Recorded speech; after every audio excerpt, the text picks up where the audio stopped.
વિદ્યુત અને ચુંબકત્વને ઘણા લાંબા સમય સુધી અલગ અલગ અને એકબીજા સાથે સંબંધિત ન હોય તેવી ઘટનાઓ ગણવામાં આવતી હતી. 19મી સદીના પ્રારંભિક દાયકામાં ઓર્સ્ટ્રેડ, એમ્પિયર અને અન્ય કેટલીક વ્યક્તિઓએ વિદ્યુત પ્રવાહ પરના પ્રયોગ દ્વારા એ હકીકત પ્રસ્થાપિત કરી કે વિદ્યુત અને ચુંબકત્વ આંતરસંબંધી છે. તેમણે શોધી કાઢ્યું કે ગતિમાન વિદ્યુત ભારોને લીધે ચુંબકીય ક્ષેત્રો ઉત્પન્ન થાય છે.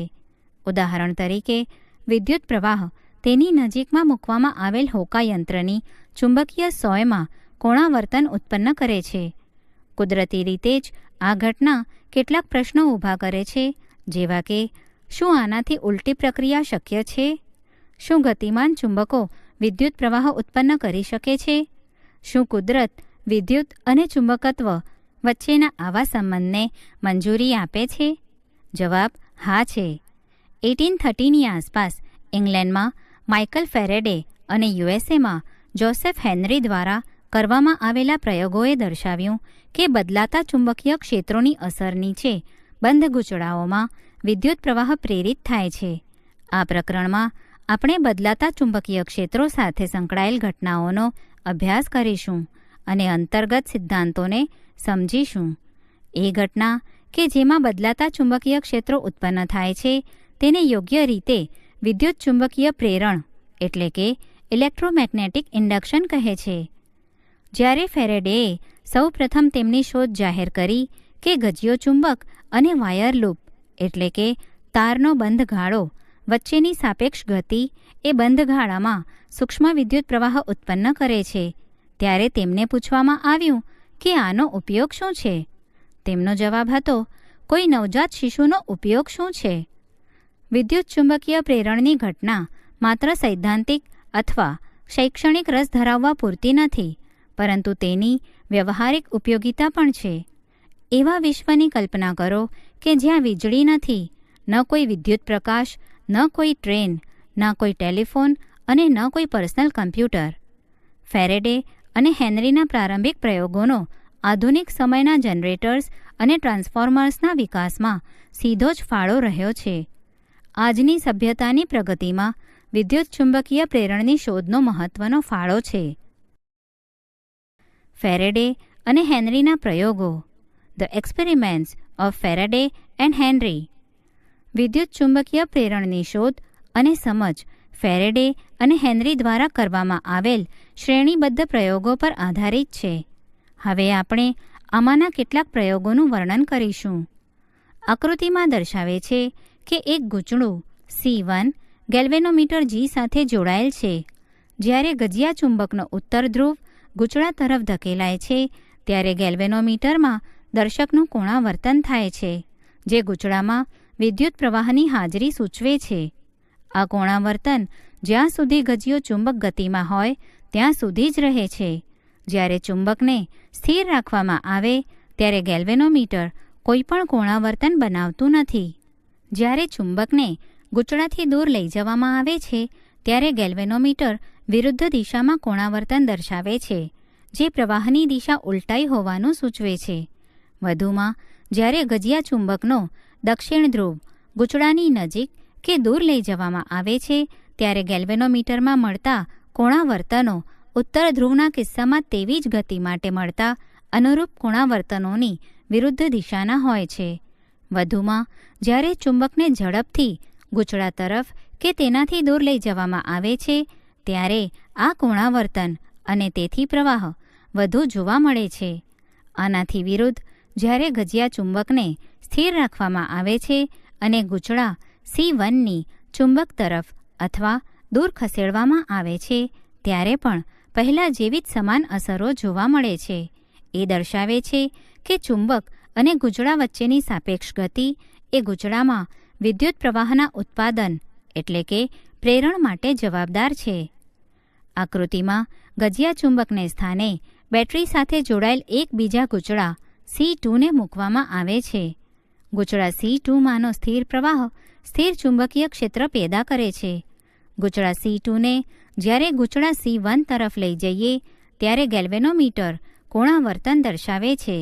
આ સૂચવે છે કે ગૂંચળા C1માં વિદ્યુત પ્રવાહ પ્રેરિત થાય છે જ્યારે C2ને દૂર ખસેડવામાં આવે છે ત્યારે ગેલ્વેનોમીટર ફરી કોણાવર્તન દર્શાવે છે, પરંતુ આ વખતે તે વિરુદ્ધ દિશામાં છે. જ્યાં સુધી ગૂંચળું C2 ગતિમાં હોય ત્યાં સુધી જ આ કોણાવર્તન રહે છે.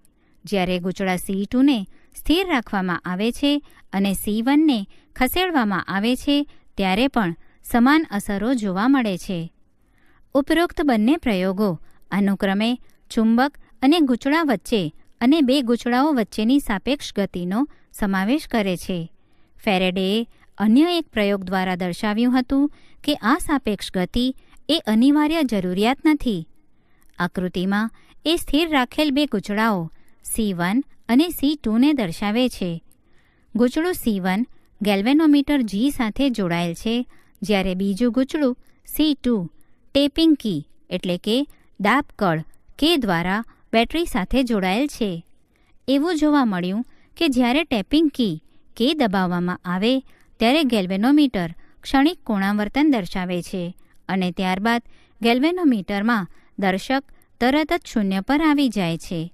જો કળ સતત દબાવી રાખવામાં આવે તો ગેલ્વેનોમીટરમાં કોઈ કોણાવર્તન થતું નથી. જ્યારે આ કળ મુક્ત કરવામાં આવે છે ત્યારે ફરીથી પરંતુ વિરુદ્ધ દિશામાં ક્ષણિક કોણાવર્તન જોવા મળે છે.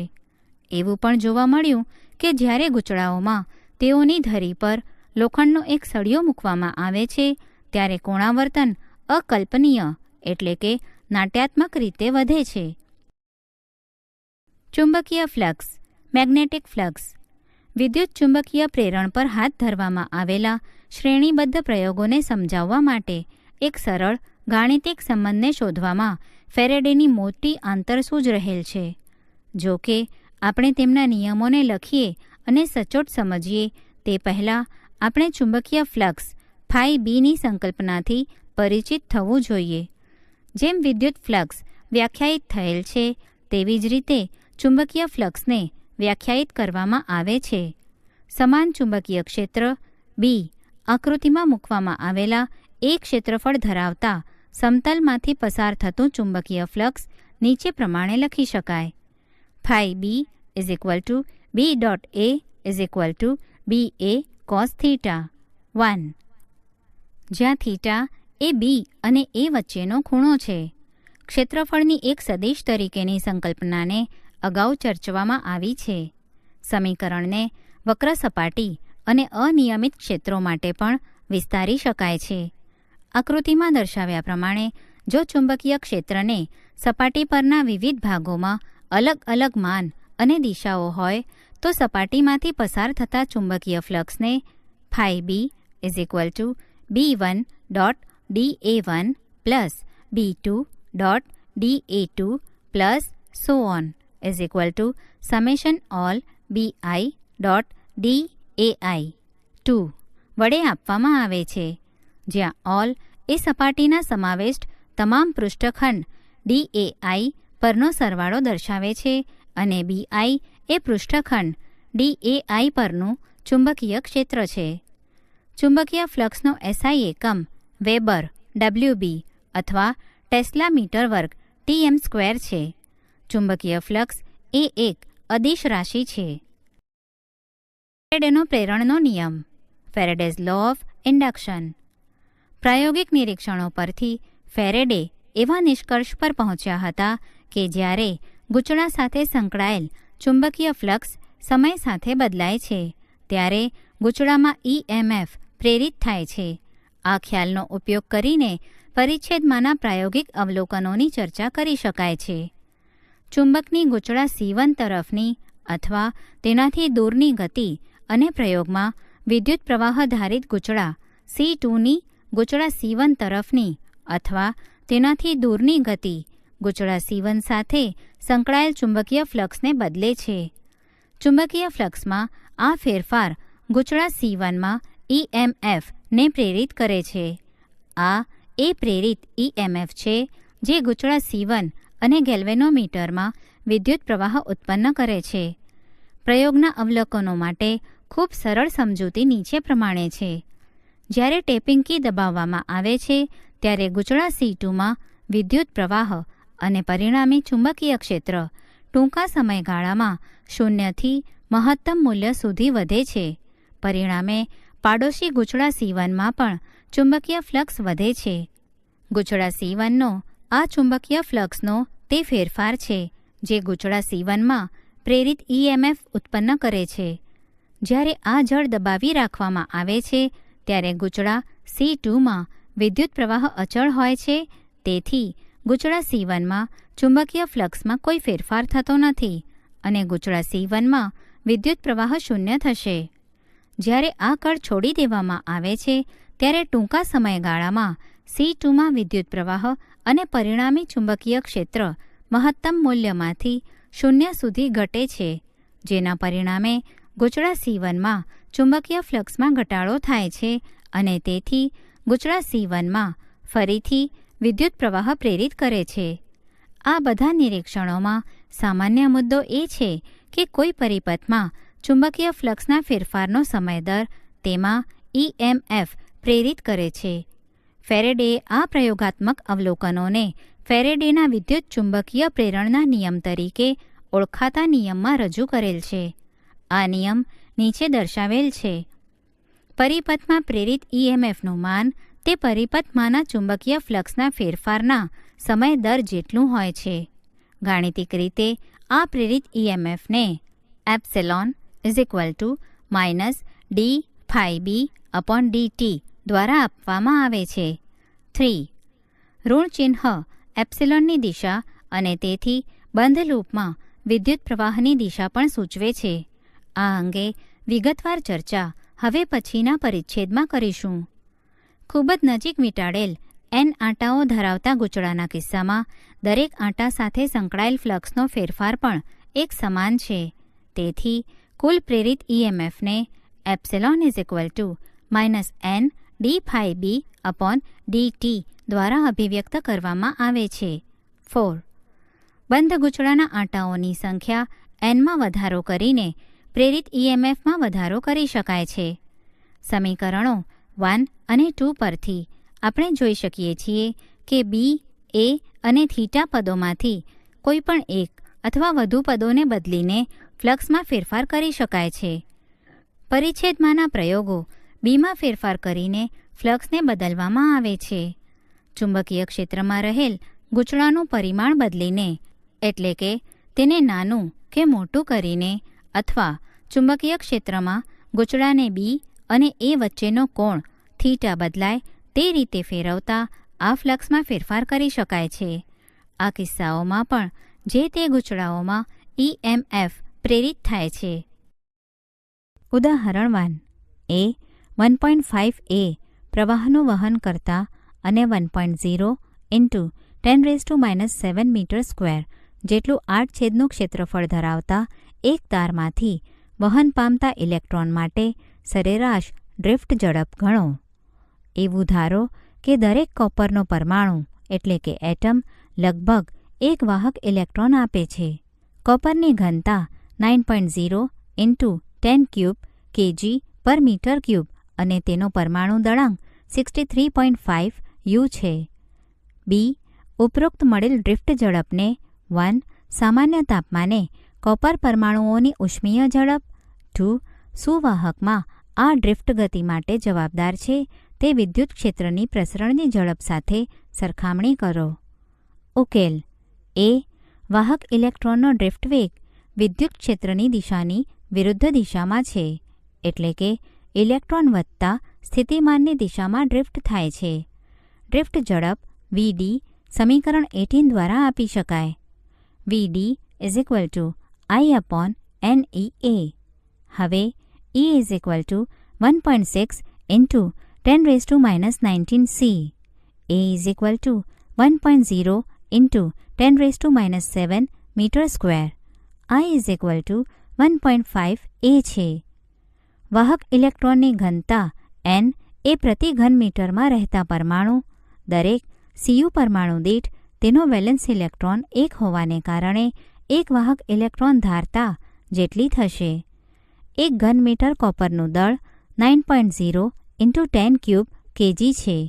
અત્રે 6.0 × 10⁻23 કોપર પરમાણુઓનું દળ 63.5 ગ્રામ હોવાથી n is equal to 6.0 into 10⁻23 upon 63.5 into 9.0 into 10⁻6 is equal to 8.5 into 10⁻28 per metre cube. તે પરથી Vd is equal to 1.5 upon 8.5 into 10⁻28 into 1.6 into 10⁻19 into 1.0 into 10⁻7 is equal to 1.1 into 10⁻3 metre per second is equal to 1.1 mm per second. B 1. T જેટલા તાપમાને m દળ ધરાવતા copper પરમાણુની ઉષ્મીય ઝડપ 1/2 mv² is equal two 3/2 kBT સૂત્ર પરથી મળે છે, જે √ kBT/m ના ક્રમની છે, જ્યાં kB એ બોલ્ટ્ઝમેન અચળાંક છે.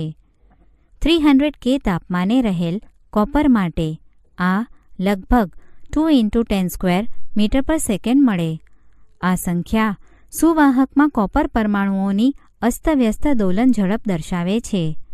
અત્રે નોંધો કે ઇલેક્ટ્રોનની ડ્રિફ્ટ ઝડપ સામાન્ય તાપમાને જોવા મળતી ઉષ્મીય ઝડપ કરતાં ખૂબ જ નાની, લગભગ 10⁻5 ગણી નાની હોય છે.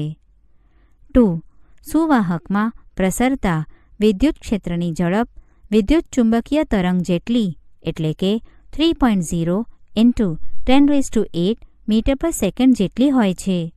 આની સરખામણીમાં ડ્રિફ્ટ ઝડપ અત્યંત નાની 10⁻11 ગણી નાની હોય છે. ઉદાહરણ 2.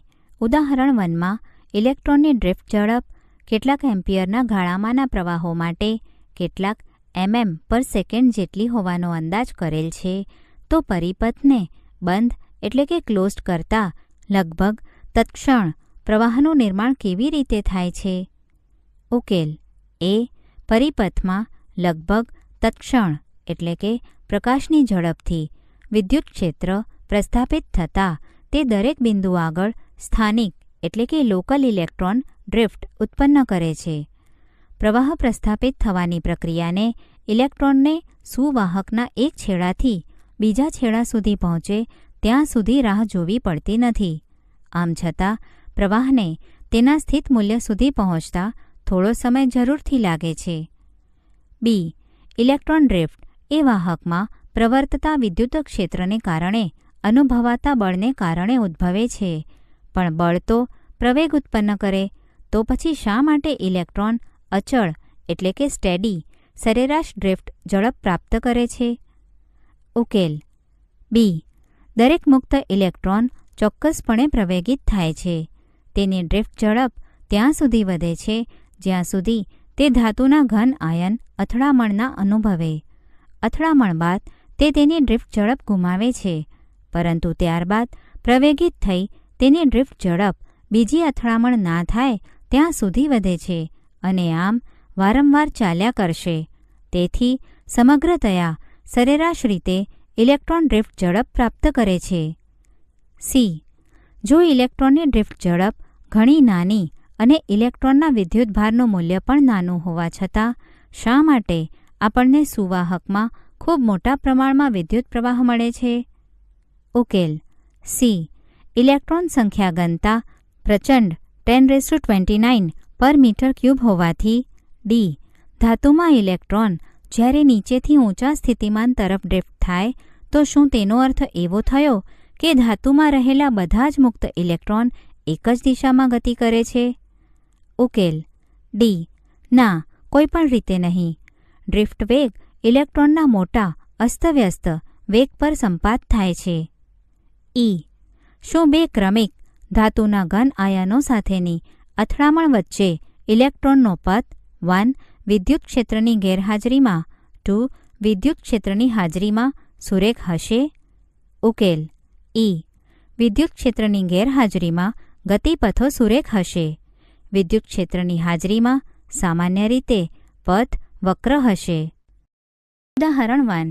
આકૃતિમાં ચુંબકીય સોયની ચુંબકીય ચાક માત્રા 6.7 × 10⁻² am² અને જડત્વની ચાકમાત્રા g is equal two 7.5 × 10⁻⁶ kgm² છે. તે 6.70 s માં 10 દોલનો પૂરા કરે છે. ચુંબકીય ક્ષેત્રનું મૂલ્ય કેટલું હશે? ઉકેલ: દોલનોનો આવર્તકાળ t is equal two 6.70/10 is equal two 0.67 second.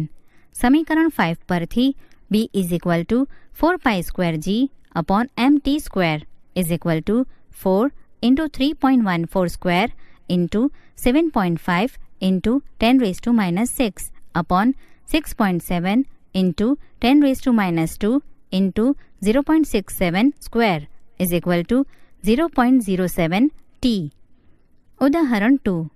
એક નાના ગજિયા ચુંબકને તેની અક્ષ 800 g is equal two Gauss જેટલા બાહ્ય ચુંબકીય ક્ષેત્ર સાથે 30 ડિગ્રી કોણે મૂકતા તે 0.016 nm જેટલું ટોર્ક અનુભવે છે. a. ચુંબકની ચુંબકીય ચાકમાત્રા કેટલી હશે? b. તેને મહત્તમ સ્થાયી સ્થિતિમાંથી મહત્તમ અસ્થાયી સ્થિતિમાં લાવવા માટે કેટલું કાર્ય કરવું પડે? c. આ ગજિયા ચુંબકની જગ્યાએ તેટલી જ ચુંબકીય ચાકમાત્રા ધરાવતો સોલેનોઇડ મૂકવામાં આવે છે જેના આડછેદનું ક્ષેત્રફળ 2 × 10⁻⁴ મીટર² છે અને 1000 આંટા છે. આ સોલેનોઇડમાંથી પસાર થતા વિદ્યુત પ્રવાહનું મૂલ્ય શોધો. 1g is equal two 10⁻⁴ t. ઉકેલ: a. સમીકરણ 3 પરથી torque is equal two mb sin q theta is equal two 30 degree આથી sin theta is equal to 1/2. આમ 0.016 is equal two m × 800 × 10⁻⁴ t × 1/2. m is equal two 160 × 2/800 is equal two 0.40 am². b. સમીકરણ 6 પરથી theta is equal two 0 degree એ મહત્તમ સ્થાયી સ્થિતિ હોય છે અને theta is equal to 180 degree એ મહત્તમ અસ્થાયી સ્થિતિ હોય છે. આથી થયેલ કાર્યનું મૂલ્ય w is equal two um theta is equal to 180 degree minus um theta is equal two 0 degree is equal two 2mb is equal two 2 × 0.40 × 800 × 10⁻⁴ is equal two 0.064 joule. c. સમીકરણ 30 પરથી ms is equal two nia ભાગ a પરથી ms is equal two 0.40 am². 0.40 is equal two 1000 × I × 2 × 10⁻⁴. I is equal two 0.40 × 104/1000 × 2 is equal two 2 ampere. ઉદાહરણ 3. a. જો ગજિયા ચુંબકના 1 તેની લંબાઈને લંબરૂપે 2 તેની લંબાઈને સમાંતર એમ 2 ભાગ કરવામાં આવે તો શું થશે? b. નિયમિત ચુંબકીય ક્ષેત્રમાં રહેલી ચુંબકીય સોય ટોર્ક અનુભવે છે પરંતુ પરિણામી બળ અનુભવતી નથી જ્યારે ગજિયા ચુંબક પાસે મૂકેલી ખીલી ટોર્ક ઉપરાંત આકર્ષી બળ પણ અનુભવે છે. શા માટે? c. શું દરેક ચુંબકીય સંરચના એટલે કે કોન્ફિગરેશન ને ઉત્તર ધ્રુવ અને દક્ષિણ ધ્રુવ હોવા જોઈએ? ટોરોઇડના ચુંબકીય ક્ષેત્ર વિશે શું કહેશો? d. 2 એકસરખા લોખંડના ટુકડાઓ a અને b આપેલા છે જેમાંથી કોઈ એક ચોક્કસપણે ચુંબકીય કરેલો હોવાનું જ્ઞાત છે. આપણે જાણતા નથી કે તે કયો છે. બંને ચુંબકિત કરેલા છે કે નહીં તે તમે કેવી રીતે નક્કી કરી શકશો? જો એક જ ચુંબકિત એટલે કે મેગ્નેટાઇઝ્ડ કરેલ હોય તો કેવી રીતે કહી શકાય કે તે કયો છે? ઉકેલ: a. બંને કિસ્સામાં આપણને 2 ચુંબકો મળશે જે દરેકને ઉત્તર અને દક્ષિણ ધ્રુવ હશે. b. જો ચુંબકીય ક્ષેત્ર નિયમિત હશે તો કોઈ બળ નહીં લાગે. ગજિયા ચુંબકના કારણે લોખંડની ખીલી અનિયમિત ચુંબકીય ક્ષેત્ર અનુભવે છે. ખીલીમાં ચુંબકીય ચાકમાત્રા પ્રેરિત થાય છે અને તેથી તે બળ અને ટોર્ક બંને અનુભવે છે. પરિણામી બળ આકર્ષી હોય છે કારણ કે ખીલીમાં પ્રેરિત થયેલ ઉત્તર ધ્રુવની સરખામણીમાં પ્રેરિત દક્ષિણ ધ્રુવ ધારો કે ચુંબકના ઉત્તર ધ્રુવની નજીક હોય છે. સી, એવું જરૂરી નથી. એ ત્યારે જ સાચું છે કે જ્યારે ચુંબકીય ક્ષેત્રના ઉદ્ગમની પરિણામે ચુંબકીય ચાકમાત્રા શૂન્ય ન હોય. ટોરોઇડ કે સીધા અનંત લંબાઈના વાહક માટે આમ હોતું નથી.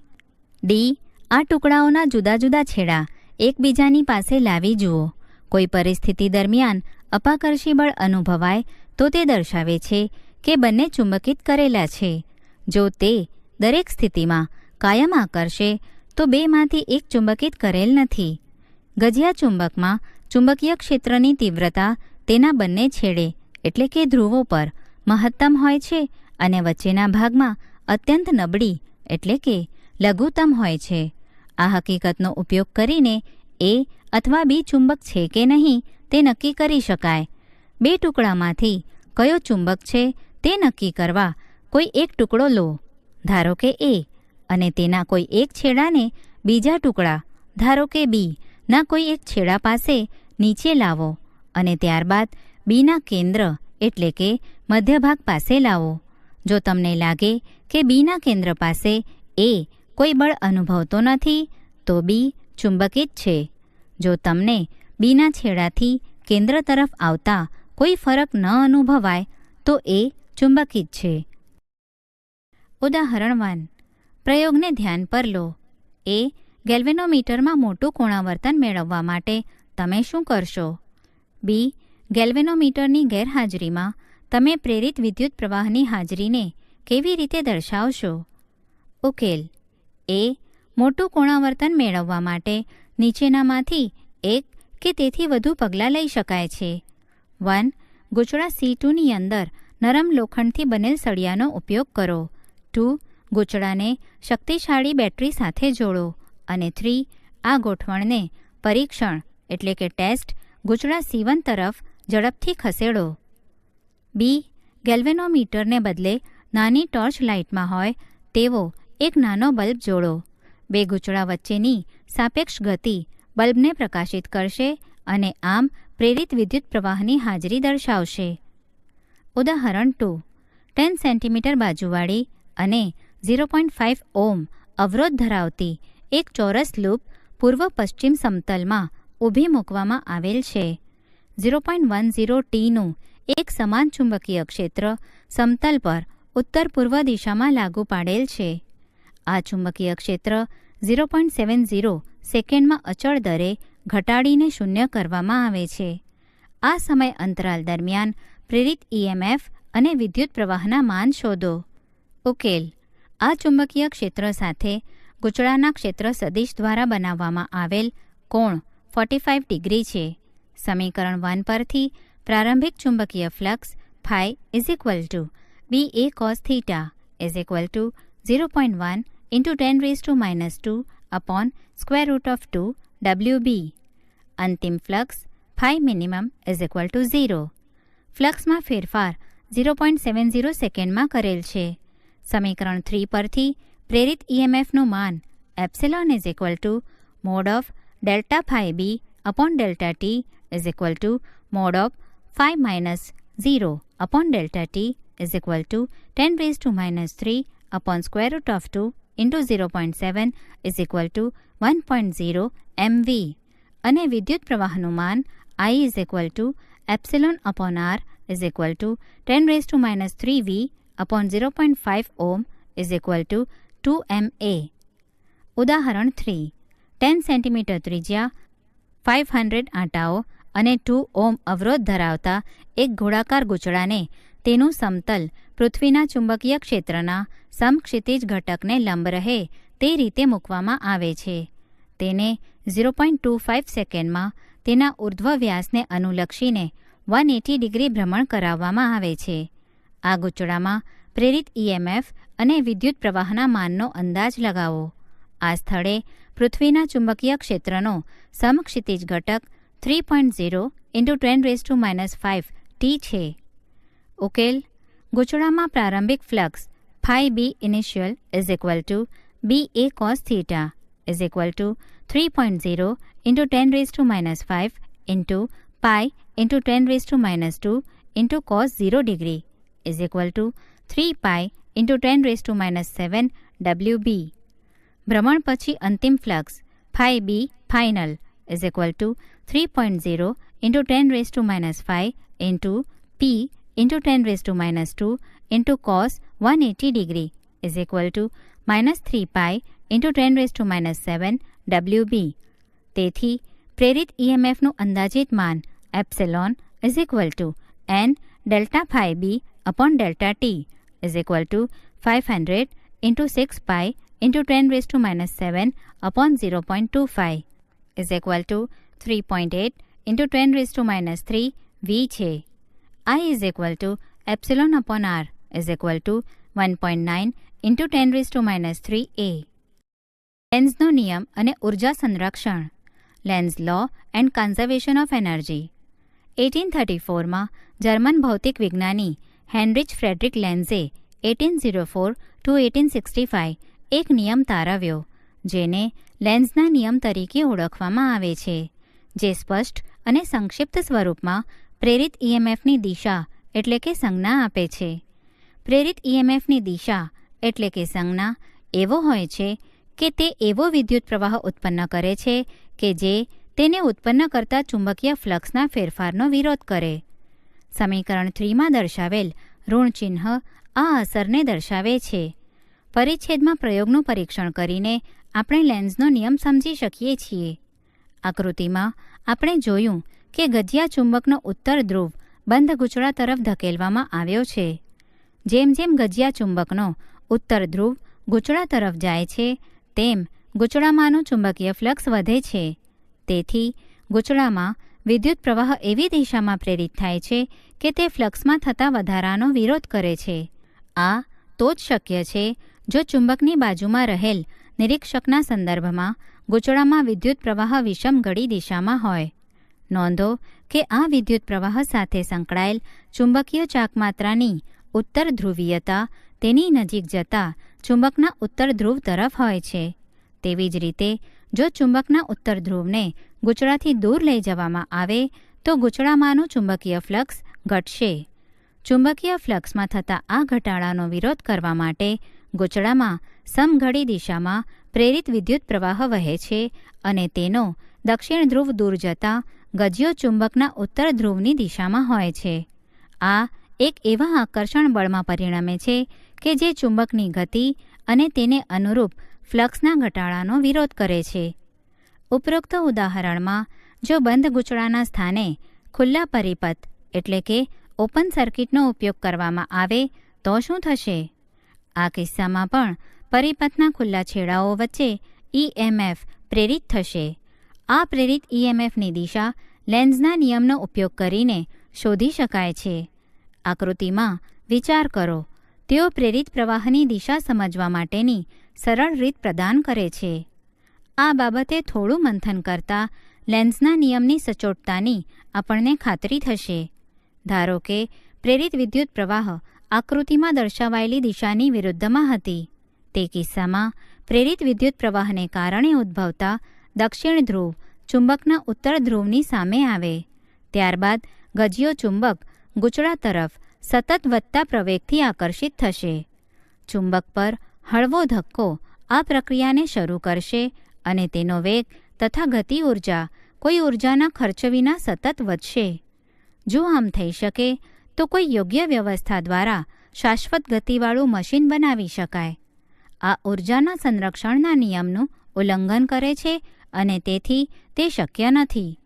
હવે આકૃતિમાં બતાવવામાં આવેલ સાચો કિસ્સો ધ્યાનમાં લો. આ પરિસ્થિતિમાં ગજિયો ચુંબક પ્રેરિત વિદ્યુત પ્રવાહને કારણે અપાકર્ષણ બળ અનુભવે છે. તેથી આ ચુંબકને ખસેડવા માટે કોઈ વ્યક્તિને કાર્ય કરવું પડે છે. વ્યક્તિ દ્વારા જે ઉર્જા ખર્ચવામાં આવે છે તે ક્યાં જાય છે? આ ઉર્જાનો પ્રેરિત વિદ્યુત પ્રવાહ દ્વારા જૂલ હીટિંગ વડે વ્યય થાય છે. ઉદાહરણ 4. આકૃતિમાં જુદા જુદા આકારના સમતલ ગાળાઓ દર્શાવેલ છે, જે લૂપના સમતલને લંબ અને વાચકથી દૂર તરફની દિશામાંના ચુંબકીય ક્ષેત્રમાંથી બહારની તરફ કે અંદરની તરફ ગતિ કરે છે. લેન્ઝના નિયમનો ઉપયોગ કરીને દરેક ગાળામાં પ્રેરિત વિદ્યુત પ્રવાહની દિશા નિર્ધારિત કરો. ઉકેલ 1. ચુંબકીય ક્ષેત્રના વિસ્તારમાં ગાળાની ગતિને લીધે લંબચોરસ ગાળા ABCDમાં ચુંબકીય ફ્લક્સ વધે છે. પ્રેરિત વિદ્યુત પ્રવાહ માર્ગ BCDAB પર જ વહેતો હોવો જોઈએ, જેથી તે વધતા ફ્લક્સનો વિરોધ કરે. 2. ક્ષેત્રમાંથી બહાર તરફની ગતિને કારણે ત્રિકોણાકાર ગાળા ABCમાં ચુંબકીય ફ્લક્સ ઘટે છે, જેના કારણે પ્રેરિત વિદ્યુત પ્રવાહ BACB દિશામાં વહે છે, જેથી ફ્લક્સના ફેરફારનો વિરોધ કરી શકે છે. 3. ચુંબકીય ક્ષેત્રના વિસ્તારમાં અનિયમિત આકારના ગાળા ABCDની ગતિને કારણે ચુંબકીય ફ્લક્સ ઘટે છે. પ્રેરિત વિદ્યુત પ્રવાહ CDABC દિશામાં વહે, જેથી ફ્લક્સના ફેરફારનો વિરોધ કરી શકાય છે. ઉદાહરણ 5. A. જડિત રાખેલ બે કાયમી ચુંબકના ઉત્તર અને દક્ષિણ ધ્રુવો વચ્ચેના ચુંબકીય ક્ષેત્રમાં એક બંધ ગાળાને સ્થિર રાખેલ છે. શું આપણે ખૂબ જ શક્તિશાળી ચુંબકનો ઉપયોગ કરીને આ ગાળામાં વિદ્યુત પ્રવાહ ઉત્પન્ન કરવાની આશા રાખી શકીએ? B. એક બંધ ગાળો એક મોટા કેપેસિટરની તકતીઓ એટલે કે પ્લેટ્સ વચ્ચે અચળ વિદ્યુત ક્ષેત્રને લંબ ગતિ કરે છે. શું આ ગાળામાં 1. જ્યારે તે સંપૂર્ણ રીતે કેપેસિટર પ્લેટ્સની વચ્ચે હોય કે 2. જ્યારે તે આંશિક રીતે કેપેસિટરની તકતીની બહાર હોય ત્યારે વિદ્યુત પ્રવાહ પ્રેરિત થશે? આ વિદ્યુત ક્ષેત્ર ગાળાના સમતલને લંબ છે. C. એક લંબચોરસ ગાળો અને એક વર્તુળાકાર ગાળો એક સમાન ચુંબકીય ક્ષેત્રવાળા વિસ્તારમાંથી બહારની તરફ એક ક્ષેત્રમુક્ત વિસ્તાર તરફ અચળ વેગ v સાથે ગતિ કરે છે. ક્ષેત્ર પ્રદેશથી બહારની તરફ માર્ગમાં કયા ગાળામાં તમે અપેક્ષા કરી શકો કે પ્રેરિત EMF અચળ રહેશે? આ વિદ્યુત ક્ષેત્ર ગાળાના સમતલને લંબ છે. D. આકૃતિ દ્વારા વર્ણવેલ પરિસ્થિતિમાં કેપેસિટરની ધ્રુવત્વ એટલે કે પોલારિટી ઘન કે ઋણનું અનુમાન કરો. ઉકેલ A.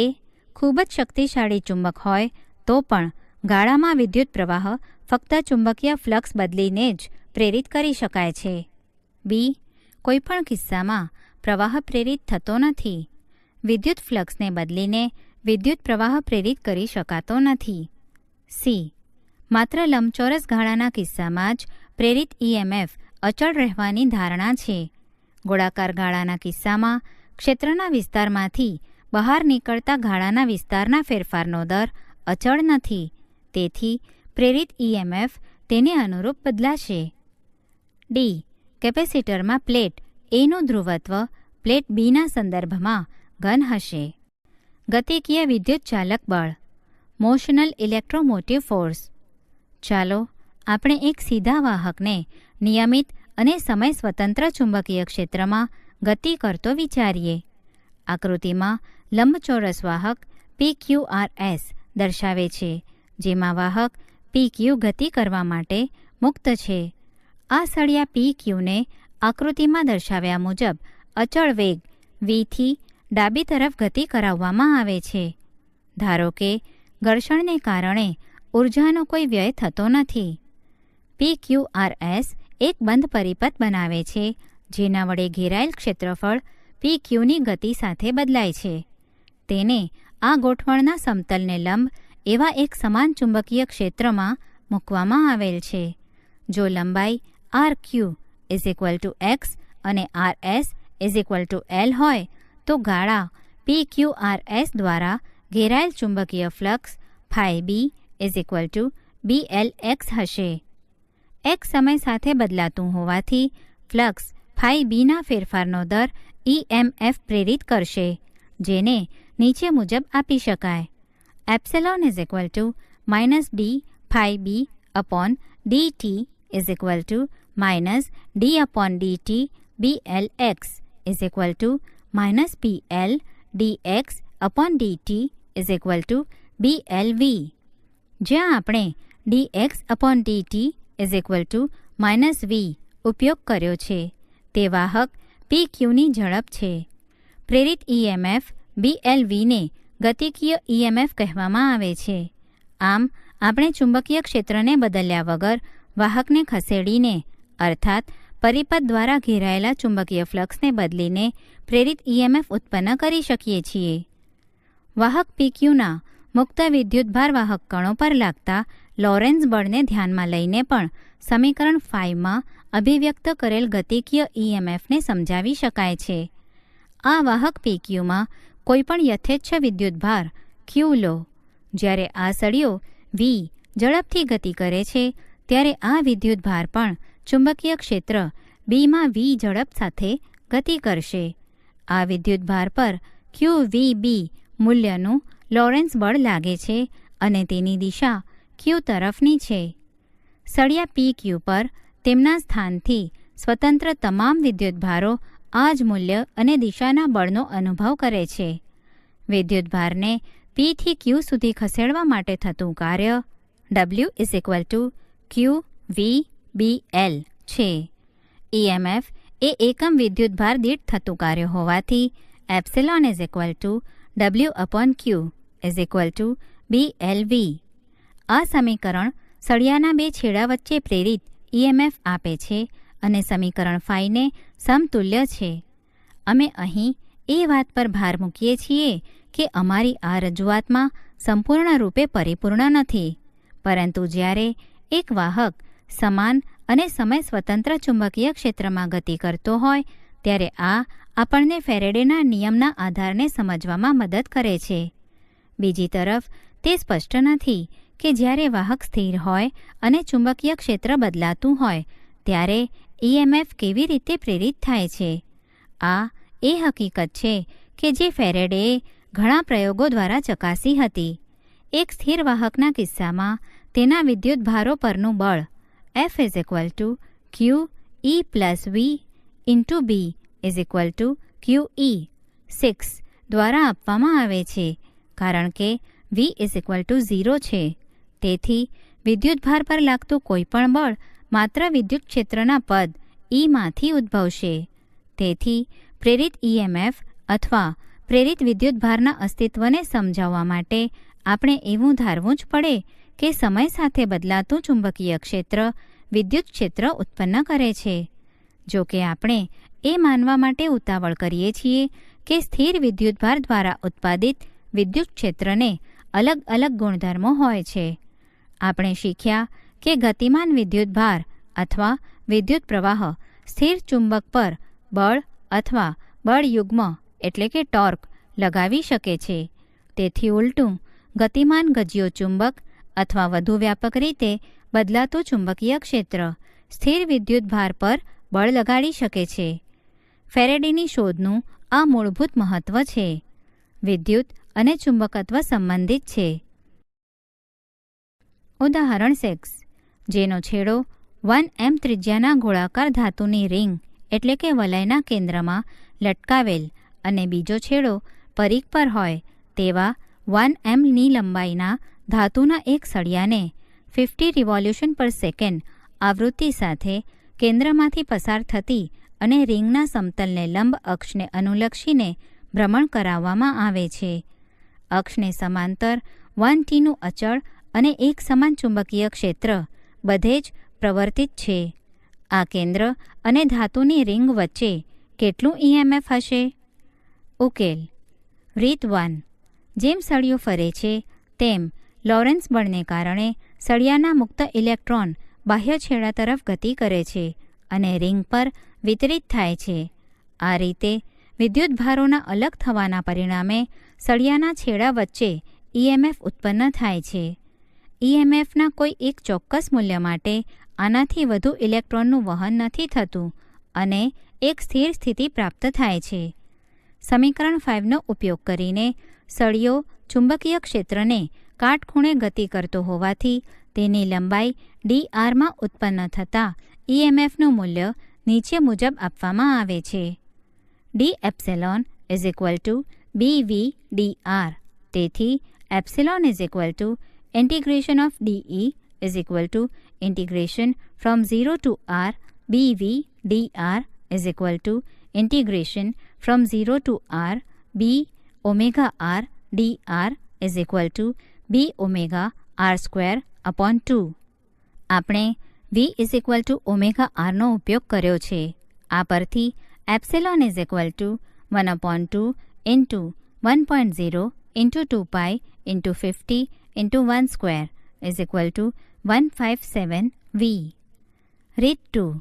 આ EMFની ગણતરી કરવા માટે આપણે બંધ ગાળો OPQની કલ્પના કરી શકીએ, જેમાં બિંદુ O અને P અવરોધ R સાથે જોડાયેલા છે અને OQ ભ્રમણ કરતો સળિયો અવરોધના બે છેડા વચ્ચેનો વિદ્યુત સ્થિતિમાનનો તફાવત એ પ્રેરિત EMFની બરાબર છે અને B ઇન્ટુ ગાળાના ક્ષેત્રફળના ફેરફારનો દર જેટલો છે. જો T સમયે સળિયા અને P પર વર્તુળની ત્રિજ્યા વચ્ચેનો ખૂણો Q હોય તો તે OPQ વિભાગનું ક્ષેત્રફળ πr² into theta upon 2 pi is equal to 1/2 r² theta દ્વારા આપવામાં આવે છે, જ્યાં R એ વર્તુળની ત્રિજ્યા છે. તેથી પ્રેરિત EMF epsilon is equal two B into d/dt 1/2 r² theta is equal to 1/2 br² d theta upon dt is equal two b omega r²/2. નોંધો, d theta upon dt is equal to omega is equal two 2 pi v. આ સમીકરણ રીત 1 દ્વારા મેળવાયેલ સમીકરણને સમાન છે અને આપણને એપ્સિલોનના સમાન મૂલ્ય મળે છે. ઉદાહરણ 7. 0.5 mના લંબાઈના ધાતુના 10 આરા એટલે કે સ્પોક ધરાવતું એક વ્હીલ એક સ્થળ પર પૃથ્વીના ચુંબકીય ક્ષેત્રના સમક્ષિતિજ ઘટક HE ને લંબ એવા એક સમતલમાં 120 રિવોલ્યુશન પર મિનિટની ઝડપે ફરે છે. જો આ સ્થાન પર HE is equal two 0.4 g હોય તો ધરી એટલે કે એક્સેલ અને વ્હીલના રીમ વચ્ચે પ્રેરિત EMF શું હશે? નોંધો કે 1 g is equal two 10⁻⁴ t. ઉકેલ. પ્રેરિત EMF is equal to 1/2 omega br² is equal to 1/2 into 4 pi into 0.4 into 10⁻⁴ into 0.5² is equal two 6.28 into 10⁻⁵ v. અહીં આરાની સંખ્યા અગત્યની નથી કારણ કે આરામાંનું EMF સમાંતર છે. ઉર્જાની વિચારણા એક માત્રાત્મક અભ્યાસ. એનર્જી કન્સિડરેશન અ ક્વોન્ટિટેટિવ સ્ટડી. આપણે ગુણાત્મક રીતે ચર્ચા કરી કે લેન્ઝનો નિયમ ઉર્જા સંરક્ષણના નિયમ સાથે સુસંગત છે. હવે આપણે આ પાસાને નક્કર ઉદાહરણ સાથે સમજવાનો પ્રયત્ન કરીશું. આકૃતિમાં બતાવ્યા પ્રમાણે લંબચોરસ સુવાહક લો કે જેની સરકી શકે તેવી PQ બાજુનો અવરોધ R છે. આપણે ધારીએ છીએ કે બાકીની બાજુઓ QR, RS અને SPના અવરોધ એ Rની તુલનામાં અવગણ્ય છે. આમ લંબચોરસ લૂપનો સમગ્ર અવરોધ R છે અને જેમ PQ ખસેડવામાં આવે છે તેમ આ બદલાતો નથી. આ ગાળામાં વિદ્યુત પ્રવાહ I છે. I is equal to epsilon upon R is equal two BLV/R. 7. ચુંબકીય ક્ષેત્રની હાજરીના લીધે બાજુ PQ પર એક બળ હશે. આ બળ I L/B બહારની તરફ સળિયાના વેગથી વિરુદ્ધ દિશામાં લાગે છે.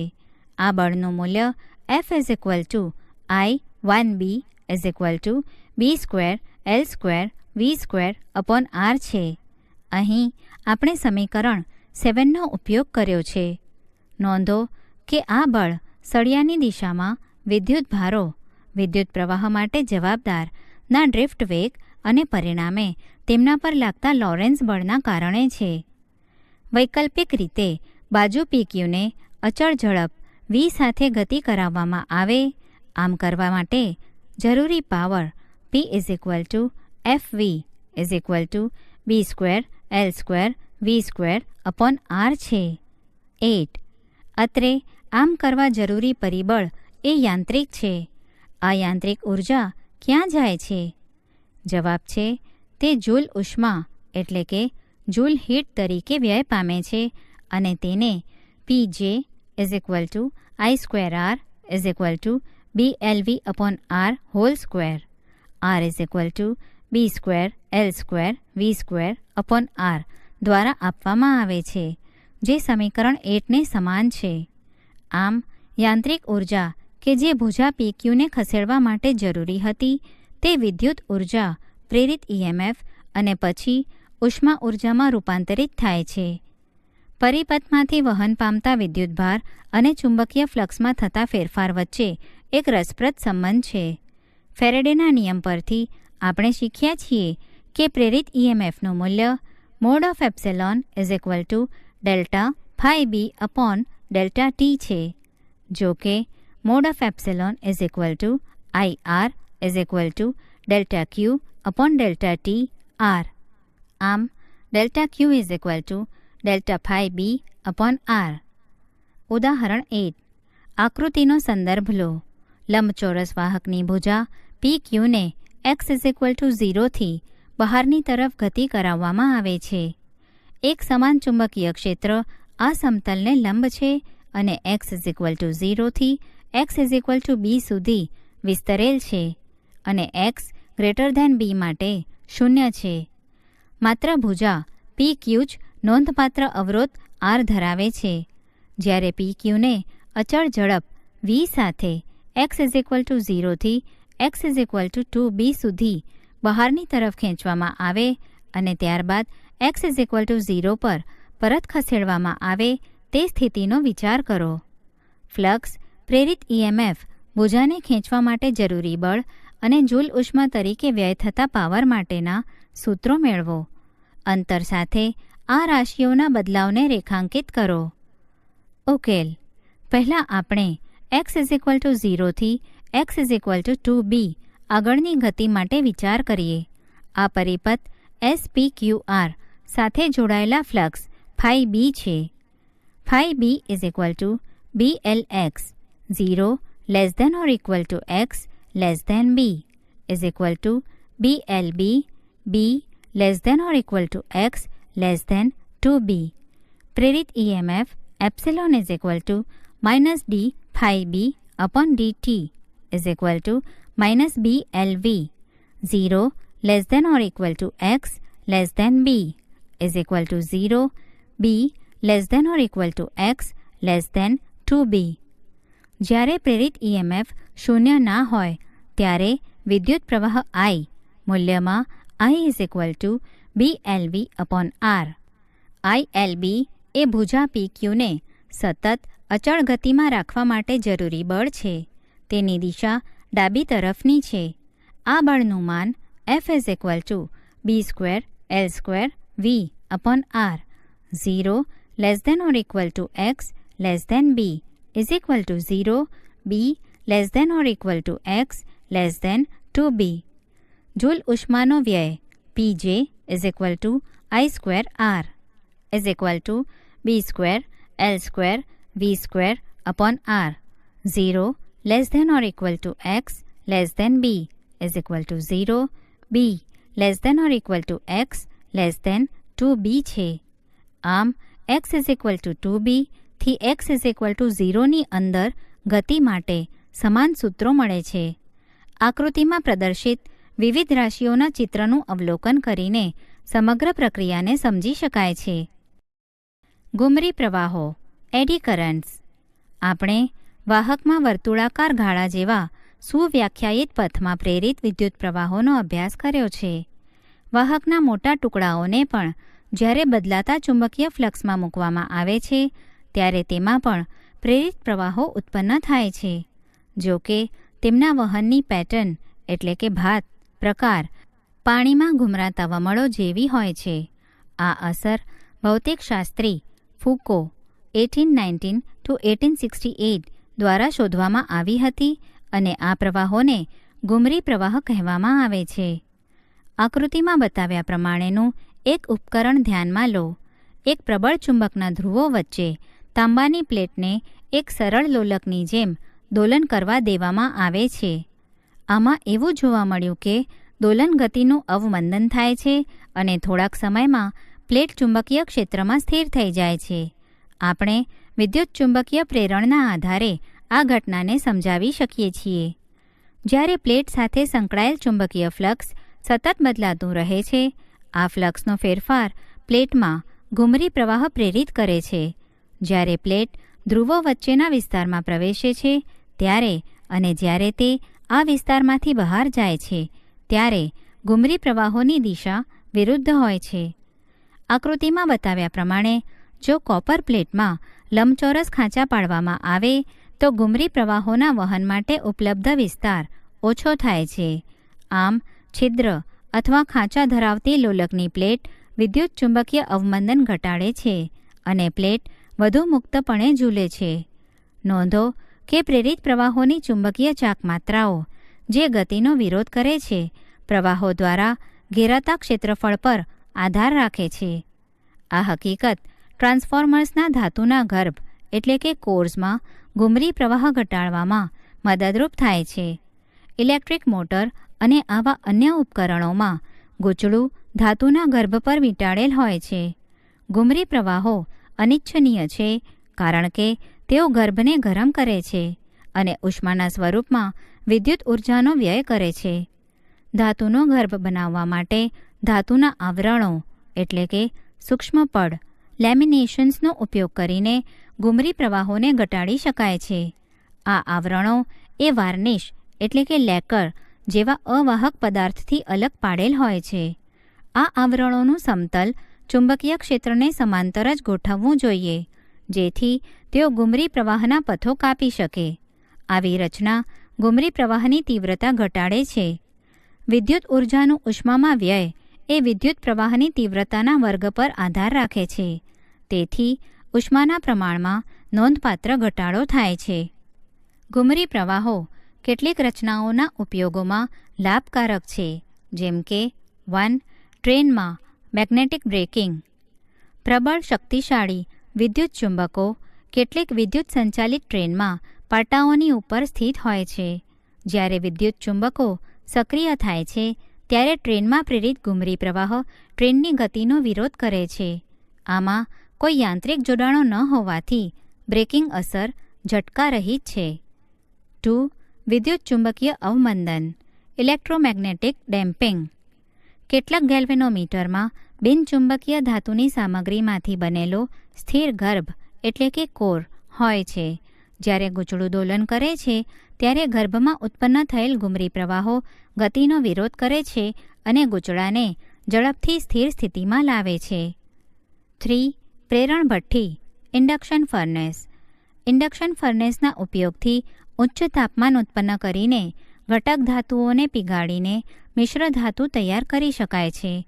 જે ધાતુઓને ઓગાળવાની હોય તેની આસપાસ વીંટાળેલ ગૂંચળામાંથી એક ઉચ્ચ આવૃત્તિવાળો ઓલ્ટરનેટિંગ પ્રવાહ એટલે કે AC પસાર કરવામાં આવે છે. ધાતુઓમાં ઉત્પન્ન થતા ઘુમરી પ્રવાહો તેને પીગાળી શકે તેટલા ઊંચા તાપમાનો ઉત્પન્ન કરે છે. 4. Electric power meter. Electric power analogue ટાઈપમાં ચમકતી ધાતુની તકતી એટલે કે ડિસ્ક ઘુમરી પ્રવાહોને કારણે ફરે છે. ગૂંચળામાં જયાવર્તી એટલે કે સાઇનુસોઇડલી બદલાતા પ્રવાહો દ્વારા તકતીમાં વિદ્યુત પ્રવાહો પ્રેરિત કરવામાં આવે છે. તેમ તમારા ઘરના મીટરમાં ફરતી ચળકતી તકતીને જોઈ શકો છો. વિદ્યુત ચુંબકીય અવમંદન ઇલેક્ટ્રોમેગ્નેટિક ડેમ્પિંગ. એલ્યુમિનિયમ અને PVCના બનેલા સમાન આંતરિક વ્યાસના બે પોલા પાતળા નળાકાર પાઇપ લો. રિટોર્ટ સ્ટેન્ડ્સ પર ક્લેમ્પ વડે તેમને ઊભી રાખો. પાઇપના આંતરિક વ્યાસ કરતાં નાના વ્યાસનું નળાકાર ચુંબક લો અને તેને દરેક પાઇપમાં એવી રીતે પડવા દો કે ચુંબક તેના પતન દરમિયાન પાઇપોની બાજુઓને ન સ્પર્શે. તમે જોશો કે PVC પાઇપમાં છોડવામાં આવેલું ચુંબક પાઇપમાંથી બહાર આવવા માટેનો તેટલો જ સમય લે છે જેટલો પાઇપ વગર તે જ ઊંચાઈથી છોડવામાં આવે ત્યારે તે લેશે. દરેક કિસ્સામાં પાઇપમાંથી બહાર આવવા માટે તે જે સમય લે છે તે નોંધો. તમે જોશો કે ચુંબક એલ્યુમિનિયમ પાઇપના કિસ્સામાં વધારે સમય લે છે. આમ શા માટે છે? તે ઘુમરી પ્રવાહોને કારણે છે કે જે એલ્યુમિનિયમ પાઇપમાં પેદા થાય છે, જે ચુંબકીય ફ્લક્સ ફેરફારનો એટલે કે ચુંબકની ગતિનો વિરોધ કરે છે. ઘુમરી પ્રવાહને કારણે ગતિરોધક બળ ચુંબકની ગતિને અવરોધે છે. આવી ઘટનાઓને વિદ્યુત ચુંબકીય અવમંદન એટલે કે ઇલેક્ટ્રોમેગ્નેટિક ડેમ્પિંગ તરીકે ઓળખવામાં આવે છે. નોંધો કે પીવીસી પાઇપમાં ઘૂમરી પ્રવાહો પેદા થતા નથી કારણ કે તેનું દ્રવ્ય એક અવાહક છે જ્યારે એલ્યુમિનિયમ એક વાહક છે. પ્રેરકત્વ ઇન્ડક્ટન્સ. કોઈ એક ગૂંચળામાં તેના નજીક અન્ય ગૂંચળા દ્વારા ફ્લક્સમાં ફેરફાર ઉત્પન્ન કરીને અથવા તે જ ગૂંચળા દ્વારા ફ્લક્સમાં ફેરફાર કરીને વિદ્યુત પ્રવાહ પ્રેરિત કરી શકાય છે. આ બે પરિસ્થિતિઓને હવે પછીના બે પેટા વિભાગોમાં અલગથી વર્ણવવામાં આવેલ છે. જો કે આ બંને કિસ્સાઓમાં ગૂંચળા સાથે સંકળાયેલ ફ્લક્સ વિદ્યુત પ્રવાહના સમપ્રમાણમાં છે, એટલે કે phi b is directly proportional to I. વધુમાં, જો ગૂંચળાનો આકાર એટલે કે ભૂમિતિ સમય સાથે બદલાતો ન હોય તો d phi b upon dt is directly proportional to di upon dt. ખૂબ જ નજીક વીંટાળેલ n આંટાવાળા ગૂંચળા માટે બધા આંટા સાથે સમાન ચુંબકીય ફ્લક્સ સંકળાયેલ હોય છે. જ્યારે ગૂંચળાને સંલગ્ન ફ્લક્સ phi b માં ફેરફારો થાય છે ત્યારે દરેક આંટો પ્રેરિત EMFમાં ફાળો આપે છે. તેથી સંલગ્ન ફ્લક્સ એટલે કે ફ્લક્સ લિંકેજ તરીકે ઓળખાતું એક પદ વપરાય છે, જે ખૂબ જ નજીક વીંટાળેલ આંટાવાળા ગૂંચળા માટે n phi b બરાબર હોય છે અને આવા કિસ્સામાં n phi b is directly proportional to I. આ સંબંધમાં સમપ્રમાણતા અચળાંકને પ્રેરકત્વ કહેવાય છે. આપણે જોઈશું કે પ્રેરકત્વ ગૂંચળાની ભૂમિતિ અથવા આકાર અને દ્રવ્યના આંતરિક ગુણધર્મો પર જ આધાર રાખે છે.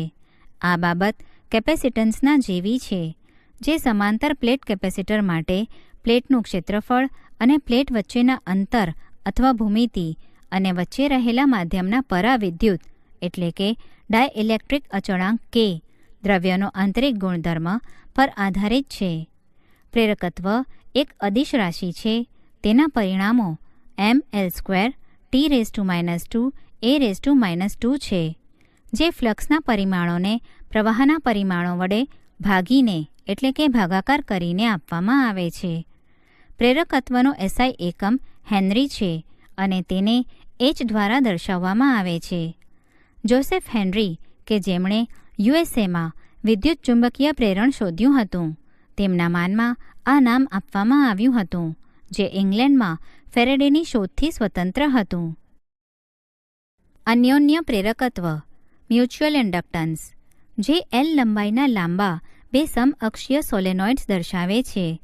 આપણે અંદરના સોલેનોઇડ S1ની ત્રિજ્યાને R1 અને એકમ લંબાઈ દીઠ આંટાની સંખ્યાને N1 થી દર્શાવીએ છીએ.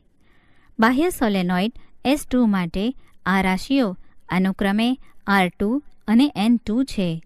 N1 અને N2 અનુક્રમે S1 અને S2 ગૂંચળાઓના કુલ આંટાઓની સંખ્યા દર્શાવે છે. જ્યારે S2માં વિદ્યુત પ્રવાહ I2 ને પસાર કરવામાં આવે છે ત્યારે તે S1માં ચુંબકીય ફ્લક્સ પ્રસ્થાપિત કરે છે. ચાલો તેને આંટા દીઠ ફ્લક્સને phi1 દ્વારા દર્શાવીએ. આને અનુરૂપ સોલેનોઇડ S1 સાથે સંકળાયેલ ફ્લક્સ N1 phi1 = M12I2 છે. 9. M12 ને સોલેનોઇડ S1ના સોલેનોઇડ S2ની સાપેક્ષે અન્યોન્ય પ્રેરકત્વ તરીકે ઓળખવામાં આવે છે. તેને અન્યોન્ય પ્રેરણ અચળાંક તરીકે પણ ઓળખવામાં આવે છે. આ સાદા સમઅક્ષીય સોલેનોઇડ્સ માટે M12ની ગણતરી કરવી શક્ય છે. વિદ્યુત પ્રવાહ I2ને કારણે S2માં ચુંબકીય ક્ષેત્ર μ0N2I2 છે. પરિણામે ગૂંચળા S1 સાથે સંકળાયેલ flux N1 phi1 = N1L πr12 μ0N2I2 = μ0N1N2 πr12 LI2 છે. 10. જ્યાં N1L એ સોલેનોઇડ S1માંના કુલ આંટાઓની સંખ્યા છે. આમ સમીકરણ 9 અને સમીકરણ 10 પરથી M12 = μ0N1N2 πr12 L. 11. નોંધો કે આપણે ધાર એટલે કે છેડાની અસરોને અવગણી છે અને ચુંબકીય ક્ષેત્ર μ0 ને સોલેનોઇડ S2ની લંબાઈ અને પહોળાઈ પર એક સમાન લેવામાં આવેલ છે. સોલેનોઇડ લાંબો છે એટલે કે 1 is very much greater than R2 છે. તે ધ્યાનમાં રાખતા આ એક સારી સન્નિકટતા છે. આપણે હવે વિરુદ્ધ કિસ્સો ધ્યાનમાં લઈશું. એક વિદ્યુત પ્રવાહ I1 સોલેનોઇડ S1માંથી પસાર થાય છે અને ગૂંચળા S2 સાથે સંકળાયેલ ફ્લક્સ N2 M21 I1 છે. 12. સોલેનોઇડ S1ના સાપેક્ષમાં M21ને સોલેનોઇડ S2નું અન્યોન્ય પ્રેરકત્વ કહેવામાં આવે છે. વિદ્યુત પ્રવાહ I1ને કારણે S1માંના ફ્લક્સને સંપૂર્ણપણે S1ની અંદર જ મર્યાદિત થયેલ ધારી શકાય છે, કારણ કે સોલેનોઇડ ખૂબ જ લાંબો છે. આમ સોલેનોઇડ S2 સાથે સંકળાયેલ flux N2 N2L pi R12 μ0 N1 I1 છે, જ્યાં N2L એ S2ના કુલ આંટાઓની સંખ્યા છે. સમીકરણ 12 પરથી M21 μ0 N1 N2 pi R12 L 13. સમીકરણ 11 અને સમીકરણ 12નો ઉપયોગ કરતા આપણને મળશે. આપણે લાંબા સમઅક્ષીય સોલેનોઇડ્સ માટે આ સમાનતા દર્શાવી છે. જો કે આ સંબંધ વધુ વ્યાપક છે.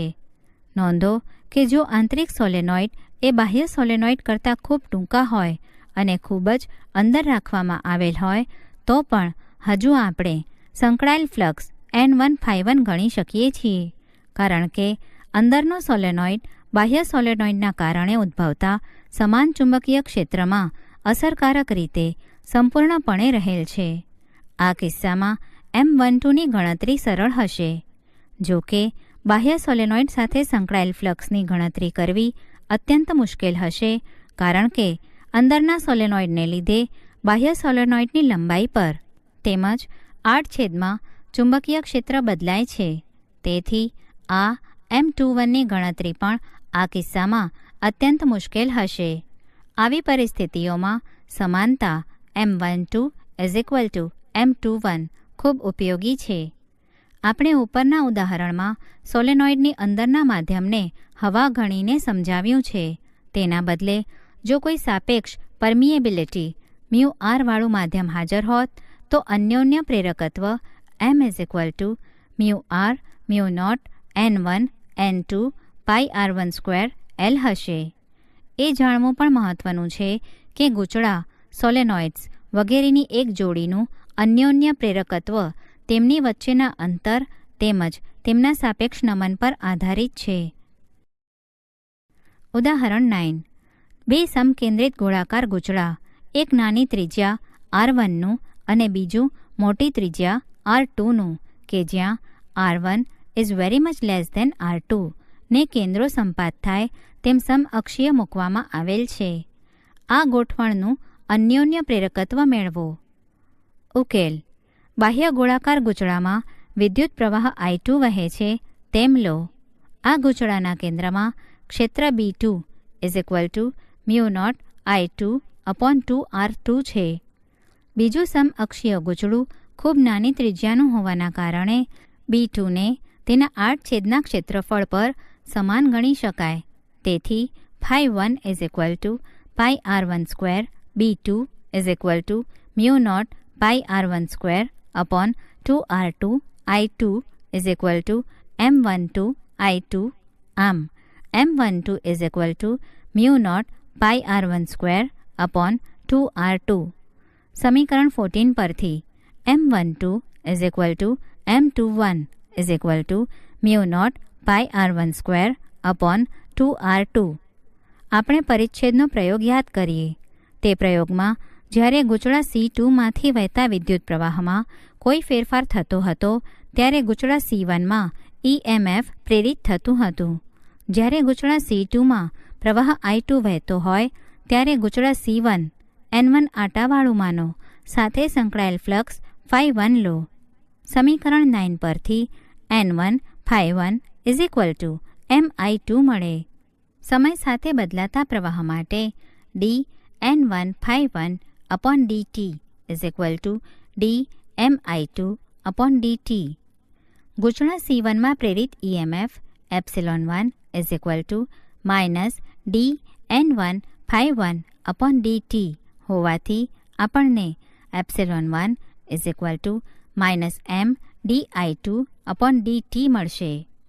આ દર્શાવે છે કે ગૂંચળામાં બદલાતો વિદ્યુત પ્રવાહ નજીકમાં રહેલ ગૂંચળામાં EMF પ્રેરિત કરી શકે છે.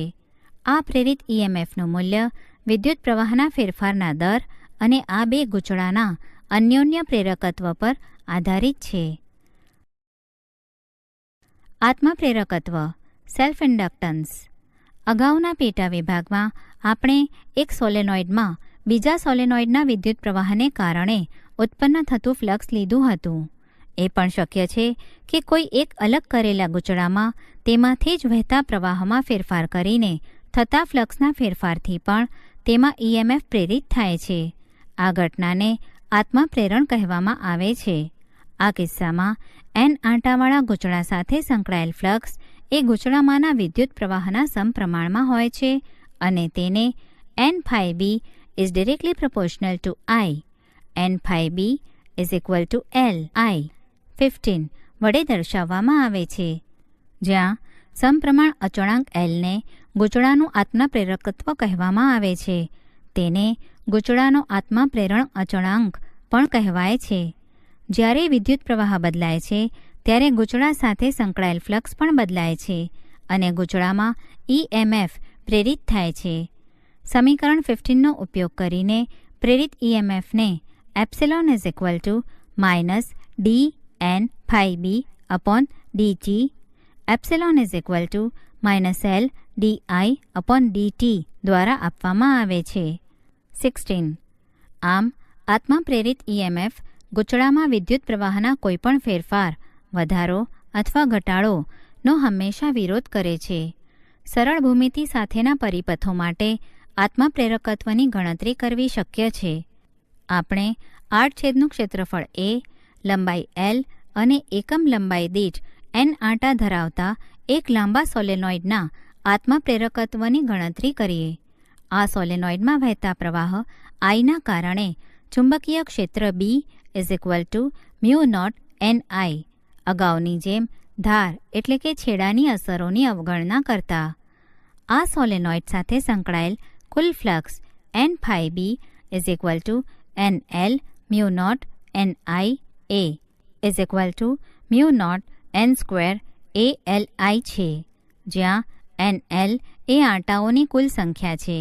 આમ આત્મપ્રેરકત્વ L is equal to N phi B upon I is equal to mu naught N square AL છે. 17. જો આપણે સોલેનોઇડની અંદર સાપેક્ષ પરમિએબિલિટી મ્યુ R વાળું દ્રવ્ય ભરીએ, ઉદાહરણ તરીકે નરમ લોખંડ જે સાપેક્ષ પરમિએબિલિટીનું ઉચ્ચ મૂલ્ય ધરાવે છે, તો L is equal to mu R mu naught N square AL. 18. આમ ગૂંચળાનું આત્મપ્રેરકત્વ તેની ભૂમિતિ પર અને માધ્યમની પરમિએબિલિટી પર આધારિત છે. આત્મપ્રેરિત EMFને બેક EMF એટલે કે પ્રતિ EMF તરીકે પણ ઓળખવામાં આવે છે, કારણ કે તે પરિપથમાં પ્રવાહમાં થતા કોઈપણ ફેરફારનો વિરોધ કરે છે. ભૌતિક રીતે આત્મપ્રેરકત્વએ જડત્વની ભૂમિકા ભજવે છે. તે યંત્રશાસ્ત્રમાંના દ્રવ્યમાનનું વિદ્યુત ચુંબકીય સમતુલ્ય છે. તેથી પ્રવાહ પ્રસ્થાપિત કરવા માટે બેક EMF એપ્સિલોન વિરુદ્ધ કાર્ય કરવાની જરૂર પડે છે. આ રીતે કરવામાં આવેલ કાર્ય એ ચુંબકીય સ્થિતિ ઊર્જા તરીકે સંગ્રહિત થાય છે. કોઈપણ ક્ષણે પરિપથમાં પ્રવાહ I માટે કાર્ય થવાનો દર dW upon dt is equal two mode of epsilon I છે. જો આપણે અવરોધકીય વ્યયની અવગણના કરીએ અને માત્ર પ્રેરણની એટલે કે ઇન્ડક્ટિવ અસરને જ ધ્યાનમાં લઈએ, તો સમીકરણ 16નો ઉપયોગ કરીને dW upon dt is equal two Li di upon dt પ્રવાહ Iને પ્રસ્થાપિત કરવા માટે કરવામાં આવેલ કાર્યનો કુલ જથ્થો W is equal to integration of dW is equal to integration from 0 to I LI DI છે. આમ પ્રવાહ I પ્રસ્થાપિત કરવા માટે જરૂરી ઉર્જા W = 1/2 LI² છે. આ સૂત્ર આપણને m દ્રવ્યમાન ધરાવતા કણની યાંત્રિક ગતિ ઉર્જા માટે mv²/2 ની યાદ અપાવે છે અને દર્શાવે છે કે L એ mને સમતુલ્ય છે, એટલે કે L એ વિદ્યુત જડત્વ છે અને પરિપથમાં પ્રવાહની વૃદ્ધિ એટલે કે વધારા અને ક્ષયનો એટલે કે ઘટાડાનો વિરોધ કરે છે. નજીક રહેલ બે ગૂંચળામાં કોઈ એક સમયે વહેતા પ્રવાહોનો એક સામાન્ય કિસ્સો ધ્યાનમાં લો. ગૂંચળા સાથે સંકળાયેલ ફ્લક્સ સ્વતંત્ર રીતે અસ્તિત્વ ધરાવતા બે ફ્લક્સના સરવાળા જેટલું હશે. આમ સમીકરણ 9 N1 ∅1 M11 I1 M12 I2 પ્રમાણે બદલાશે, જ્યાં M11 તે જ ગૂંચળાને કારણે પ્રેરકત્વ રજૂ કરે છે. તેથી ફેરેડેના નિયમનો ઉપયોગ કરીને epsilon1 = -M11 dI1/dt -M12 dI2/dt. અહીં M11 આત્મપ્રેરકત્વ છે અને તે L1 તરીકે લખાય છે. તેથી epsilon1 = -L1 dI1/dt -M12 dI2/dt. ઉદાહરણ 10. A. ચુંબકીય ક્ષેત્ર B, ક્ષેત્રફળ A અને સોલેનોઇડની લંબાઈ Lના પદમાં સોલેનોઇડમાં સંગ્રહિત ચુંબકીય ઉર્જા માટેનું સૂત્ર મેળવો. B. આ ચુંબકીય ઉર્જાને કેપેસિટરમાં સંગ્રહિત સ્થિત વિદ્યુત એટલે કે ઇલેક્ટ્રોસ્ટેટિક ઉર્જાની સાથે કેવી રીતે સરખાવી શકાય છે? ઉકેલ. A. સમીકરણ 19 પરથી ચુંબકીય ઉર્જા UB = 1/2 LI² = 1/2 L B/μ0n², કારણ કે સોલેનોઇડ માટે B = μ0NI = 1/2 μ0n² AL B/μ0n². સમીકરણ 17 પરથી = 1/2 μ0 B² AL. B. એકમ કદ દીઠ ચુંબકીય ઉર્જા UB = UB/V, જ્યાં V એ ફ્લક્સ ધરાવતું કદ છે, =UB/AL = B²/2 μ0 20. આપણે અગાઉ સમાંતર પ્લેટ કેપેસિટરમાં એકમ કદ દીઠ સંગ્રહિત સ્થિત વિદ્યુત એટલે કે ઇલેક્ટ્રોસ્ટેટિક ઉર્જાનું સૂત્ર મેળવેલ છે. પ્રકરણ 2 સમીકરણ 77નો સંદર્ભ લો. UE = 1/2 ε0E². 77. આ બંને કિસ્સાઓમાં ઉર્જા એક ક્ષેત્રની તીવ્રતાના વર્ગના સમપ્રમાણમાં છે. સમીકરણો 20 અને 77 એ અનુક્રમે સોલેનોઇડ અને સમાંતર પ્લેટ કેપેસિટરના વિશિષ્ટ કિસ્સાઓ માટે તારવવામાં આવ્યા છે, પરંતુ તે અવકાશના કોઈપણ વિસ્તાર માટે વ્યાપક અને સત્ય છે કે જેમાં ચુંબકીય ક્ષેત્ર અથવા અને વિદ્યુત ક્ષેત્ર અસ્તિત્વ ધરાવે છે. એસી જનરેટર. વિદ્યુત ચુંબકીય પ્રેરણની ઘટનાને તકનીકી રીતે ઘણી બધી રીતે ઉપયોગમાં લેવામાં આવી છે. અત્યંત મહત્વપૂર્ણ ઉપયોગ એ ઓલ્ટરનેટિંગ કરંટ AC નું ઉત્પાદન છે. 100 મેગાવોટની લાક્ષણિક ઉત્પાદન ક્ષમતા ધરાવતા આધુનિક એસી જનરેટર અત્યંત વિકસિત યંત્ર છે. આ પરિચ્છેદમાં આપણે આ યંત્ર પાછળના મૂળભૂત સિદ્ધાંતોનું વર્ણન કરીશું. યુગોસ્લાવિયાના શોધક નિકોલા ટેસ્લાને આ યંત્રના વિકાસનો શ્રેય આપવામાં આવે છે. પરિચ્છેદમાં જેમ નિર્દેશ કરવામાં આવ્યો છે કે EMF પ્રેરિત કરવા માટે ગાળાના નમનમાં ફેરફાર અથવા તેના અસરકારક ક્ષેત્રફળમાં ફેરફાર કરવો એ એક પદ્ધતિ છે. ગૂંચળું ચુંબકીય ક્ષેત્ર બીમાં ભ્રમણ કરે છે ત્યારે આ ગાળાનું અસરકારક ક્ષેત્રફળ ક્ષેત્રને લંબ સપાટી એ cos થીટા છે, જ્યાં થીટા એ A અને B વચ્ચેનો ખૂણો છે. ફ્લક્સ ફેરફાર ઉત્પન્ન કરવાની આ પદ્ધતિ એ સરળ એસી જનરેટરના કાર્યનો સિદ્ધાંત છે. એસી જનરેટર એ યાંત્રિક ઉર્જાને વિદ્યુત ઉર્જામાં રૂપાંતરિત કરે છે. એસી જનરેટરના મૂળભૂત ભાગો આકૃતિમાં દર્શાવવામાં આવ્યા છે. તે રોટર શાફ્ટ પર જડિત એક ગૂંચળું ધરાવે છે. આ ગૂંચળાના પરિભ્રમણની અક્ષ ચુંબકીય ક્ષેત્રની દિશાને લંબ હોય છે. આ ગૂંચળા, જેને આર્મેચર કહેવાય છે, ને યાંત્રિક રીતે કોઈ બાહ્ય માધ્યમ દ્વારા એક સમાન ચુંબકીય ક્ષેત્રમાં ભ્રમણ કરાવવામાં આવે છે. આ ગૂંચળાનું પરિભ્રમણ એ તેને સંલગ્ન ચુંબકીય ફ્લક્સમાં ફેરફારનું કારણ બને છે. તેથી આ ગૂંચળામાં EMF પ્રેરિત થાય છે. આ ગૂંચળાના છેડાઓ સ્લિપ રિંગ અને બ્રશ દ્વારા બાહ્ય પરિપથ સાથે જોડાયેલા હોય છે. જ્યારે આ ગૂંચળાને ઓમેગા જેટલી અચળ કોણીય ઝડપ સાથે ભ્રમણ કરાવવામાં આવે છે, ત્યારે કોઈપણ ટી ક્ષણે ચુંબકીય ક્ષેત્ર સદિશ B અને ગૂંચળાના ક્ષેત્રફળ સદિશ A વચ્ચેનો કોણ થીટા = ωt, t 0 એ થીટા 0 ડિગ્રી ધારતા છે. પરિણામ રૂપે ચુંબકીય ક્ષેત્ર રેખાઓની સામે રહેતું ગૂંચળાનું અસરકારક ક્ષેત્રફળ સમય સાથે બદલાય છે અને સમીકરણ 1 પરથી કોઈપણ સમયે flux φB = BA cos θ BA cos ωt છે. ફેરેડેના નિયમ પરથી ભ્રમણ કરતા n આંટાઓવાળા ગૂંચળા માટે પ્રેરિત EMF epsilon −n dφB/dt -nBA ddt cos ωt છે. આમ EMFનું તત્કાલીન મૂલ્ય એપ્સિલોન nBA sin ωt છે. 21. જ્યાં nBA એ EMFનું મહત્તમ મૂલ્ય છે, જે જ્યારે sin ωt ±1 થાય ત્યારે મળે છે. જો આપણે nBA ને એપ્સિલોન નોટ વડે દર્શાવીએ તો એપ્સિલોન =ε0 sin ωt.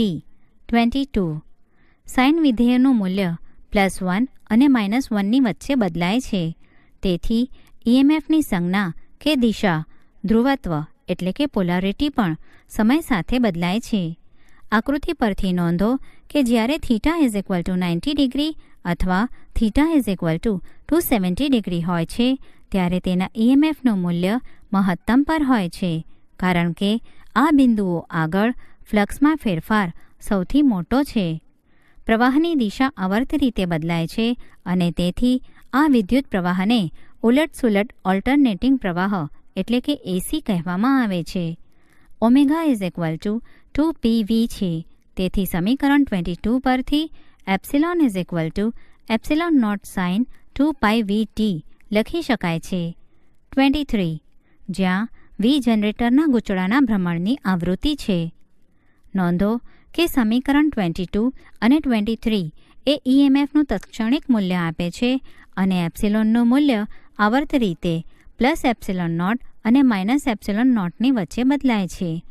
આપણે ઓલ્ટરનેટિંગ વોલ્ટેજ અને પ્રવાહના સમય સરેરાશ મૂલ્ય કેવી રીતે નક્કી કરવા તે આગામી પ્રકરણમાં શીખીશું.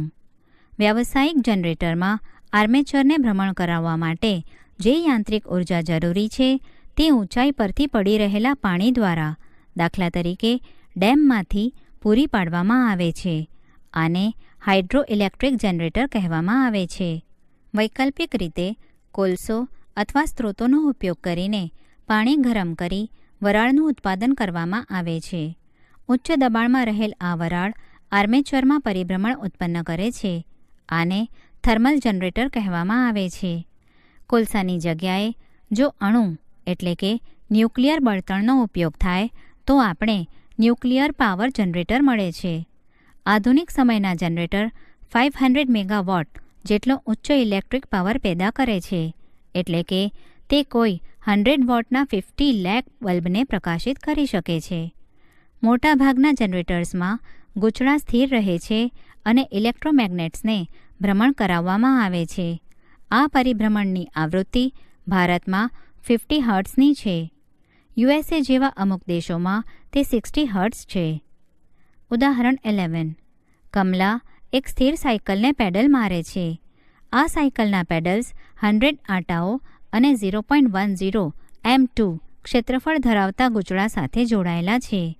આ ગૂંચળું અડધા આંટા પ્રતિ સેકન્ડથી ભ્રમણ કરે છે અને તે ગૂંચળાના પરિભ્રમણની ધરીને લંબરૂપ 0.01 ટીના ચુંબકીય ક્ષેત્રમાં મૂકવામાં આવેલ છે.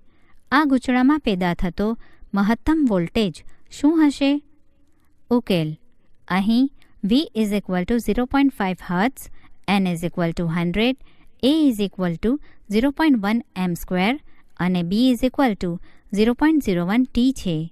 સમીકરણ 21નો ઉપયોગ કરીને epsilon is equal to NBA 2 pi V is equal to 100 into 0.01 into 0.1 into 2 into 3.14 into 0.5 is equal to 0.314 volt.